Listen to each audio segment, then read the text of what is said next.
یہودیوں کو یہ بات بہت اچھی طرح معلوم ہے کہ ان کا فیصلہ کن تصادم پاکستان کے ساتھ ہوگا.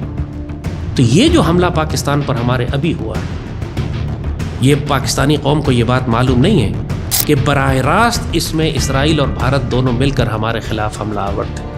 جتنے ڈرون پاکستان پر فائر کیے گئے ہیں، 700 کے قریب ڈرون ہم نے مار کر گرائے ہیں، یہ سب اسرائیلی پائلٹ اڑا رہے تھے. انہی کنٹرول روم سے بیٹھ کے جو ڈرون کا ظاہر ہے، پائلٹ ڈرون کے اوپر کوئی آدمی تو نہیں بیٹھا ہوتا، کنٹرول روم سے یہ ڈرون اڑائے جاتے ہیں. سو جو ڈرون کنٹرول روم تھا یہ ٹوٹلی اسرائیل کے پاس تھا، اسرائیلی فوج تھی اور یہ سارے ڈرون اسرائیلی تھے. اور اب چونکہ ہم نے 600-700 ڈرون ان کے مار گرائے ہیں، لہٰذا مزید ہزاروں کی تعداد میں ڈرون اسرائیل سے پچھلے چند دنوں میں دوبارہ لا کر دیے گئے، نئے کنٹرول روم بنائے جا رہے ہیں، نئی اسرائیلی فوج آئی ہے. اب وہ زیادہ بڑے پیمانے پر پاکستان کے خلاف ہی ڈرون وارفیئر کریں گے.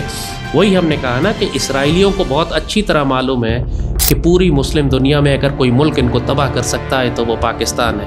تو وہ اس موقع کا فائدہ اٹھا کر بھارت کے ساتھ مل کر پاکستان کے خلاف فیصلہ کن جنگ شروع کر چکے ہیں.